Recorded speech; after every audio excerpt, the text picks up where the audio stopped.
Speaking of pangingisda, kapag hindi ka busy pag wala kang projects, ano yung pinagkakaabalahan mo? Well, ang style ko kasi as an actor, di ba, nagme-method acting ako. Yeah, yeah, yeah. So, kung wala akong shooting, pinaghahandaan ko yung next project. Like, kunyari, pumupunta ako sa bundok, like itong The Fisher in particular.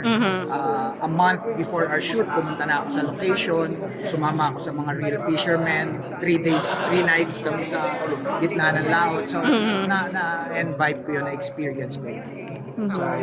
So, yun, yung mga ganon. Or kung hindi naman para doon sa role na yon for particular film, nag-ano lang ako, nag-immersion lang ako kung saan. Yun lang yung libangan. Ayan. So, I believe siguro mga naka 200 ka na ng pelikula, di ba? 300 plus. 300? Oh my God. Oo So, naman, kasi since 1993. Oo. So, medyo, ano na yun, 3 dekada na yun. Oo. Hindi na malata. ano pa yung role na hindi mo, ano yung legacy na gusto mo maiwan? Wala naman akong kumbaga dream role kung hindi ang challenge kasi talaga sa akin kung paano ko siyang i-atake or kung paano kong gagawin yung character kasi yun nga yung proseso ko mas mahirap kaysa dun sa shooting yung preparation dun ako excited like itong High Street nagpakalbo talaga ako for the role and puro ano yung aking mukha puro biyak, puro tahe dahil nahulog siya sa 10-story building at buhay pa eh. So, medyo mahirap siya kasi mostly nakahiga lang ako and kumbaga garbled yung ano ko. Oo, kasi grabing damage eh. Basag yung mukha. Oo.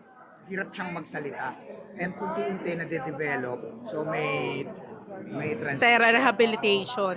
Oo. From halos hindi maintindihan na salita to nagiging clear ng konti and nakakalakad ng konti. So medyo mahirap yung character. So ano masasabi mo sa trend kayo na medyo, di ba, ng mga dati, mga 90s, 2000s, mga medyo batay love team. Ngayon pumapatok na rin yung mga nasa 30s like si Kim Cho and Paolo Avellino, Catherine and Alden. Tama. Isang magandang sign kasi dati nakapako tayo sa love team ng mga teens eh. Di ba? And aside from that, even kaming mga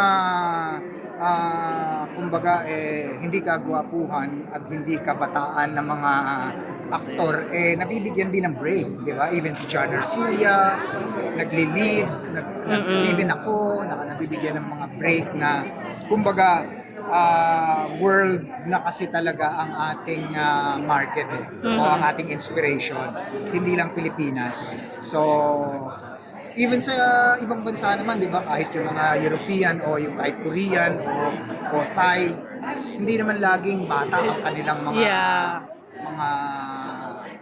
leads or mga bida. So, very thankful at malawak na ngayon ang audience natin, ang thinking ng ating audience. Yeah. So last question, ano yung gusto mo pang ma-improve sa film industry? Sa akin, more on sana magbaba yung presyo ng sinihan natin. Oo.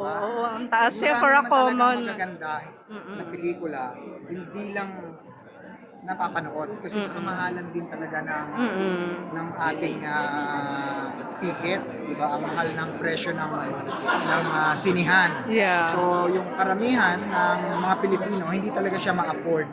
Yung isang pangsine ay pangkain na nila ng isang linggo yun eh. Diba? True sa iba, oo. Oo di ba? Makakabili ka na ng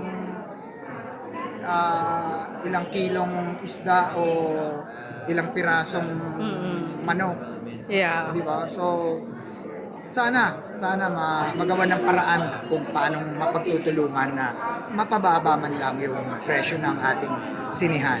Para bumalik sa sinihan yung mga tao. Hindi naman pwedeng puro streaming lang tayo. Yeah. Di ba? So, yun ang aking pangarap. Thank you. Thank you.